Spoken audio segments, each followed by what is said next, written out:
When I was 14, I had a really, really neat experience to go to a church youth conference for 3 days in a state park in Southwest Virginia. I was excited because it was my first as a freshman in high school, and it was my sister's last as a graduating senior. The only time we got to go together to one of these events. On the last day, a Saturday morning, there were about 100 of us, and divided into little families. And our ma and pa, for the weekend, pulled us each aside and gave us an envelope. Didn't tell us what was inside. They just said, here, this is for you.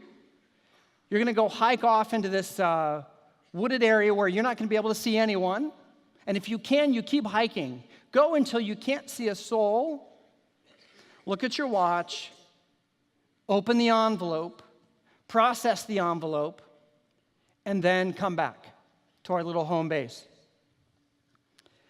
And I walked for a bit with my sister, and then she peeled off one way and I went another. I found the most enormous boulder, and I climbed up on it and I sat. And I opened this kind of nondescript white envelope, and inside found a letter from my father. The letter told me that he knew that it was tough. He knew that it was tough to be the child of a father with cancer. He wanted me to know that it was going to be okay and that I was going to feel alone, but that I shouldn't. He wanted me to know that I was going to miss him, but that it would be okay. I'd see him again. He wanted me to just know that I was loved, that I was surrounded by love. I wish I had that letter today. I can't tell you how much I wish I had saved that letter. I didn't really know then what I know now. I told you when I was 14 I got that letter that I don't have. It breaks my heart today to know that I carelessly left that somewhere and it probably got tossed in the trash. 2 years later, on a Friday night in December, I was home with my older brother and my older sister. My oldest brother was married and was at the hospital with my dad and my mom.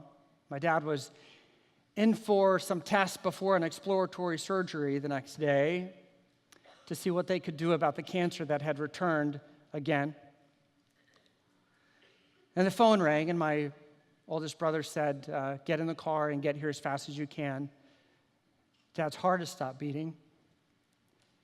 And my brother put us in his little Chevette, and he drove a lot faster than a Chevette is supposed to go. And we got to the hospital, and we parked in an employee lot on the side of the wing where he was at the University of Virginia in Charlottesville. And I don't know why they went in one door and I went in another, but it meant that we went up opposite staircases to my dad's floor. And my oldest brother was standing at the top of the stairs that I happened to come out of. And he looked me in the eyes and he just said, he's gone. And I just wish I'd had that letter. I just wish I had that letter.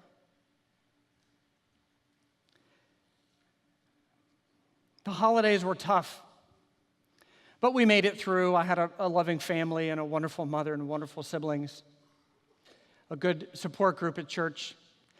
And then finally I went back to school in January, and it was tough. Walking through those halls was maybe the toughest thing I've ever done. I'd been back to school a couple of days when my English teacher and my speech and debate coach pulled me into her office and handed me an envelope with a letter. She wanted to make a difference, and I want to share that letter with you.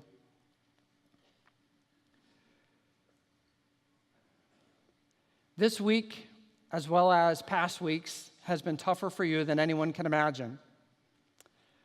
All of us are so proud of you for your mature handling of your father's long illness. I know that at times like these, people justifiably become angry at the world, at God, at themselves, at the person who is dying, and people understandably feel guilty for having that anger. Some people like to talk about it, and some prefer to guard their feelings with silence. Whichever way you take, I'll certainly support. Please remember that you have a willing ear in me. I'll throw everyone out and lock the door. If we need to talk, just let me know. I don't know how your beliefs are holding up right now, whether you are doubtful as a result of your father's progressing pain or reaffirmed in your beliefs because of the support of your church group. But for what it's worth, I'd like to tell you a little bit about what I believe. Maybe it will help you figure things out, or I hope comfort you a little.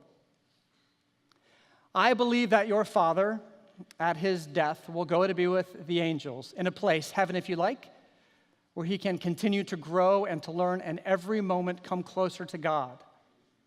He will be very happy and soon forget any of the pain in this life. And when you awaken there, Jason, he will be there to grab you up in his arms and to welcome you. What a joyous meeting that will be. I also believe that people set it in their hearts to align their wills with God's will, to live their lives as gifts offered up to God, will not necessarily find their lives to run smoothly and trouble-free. Because we grow through struggle, Jason.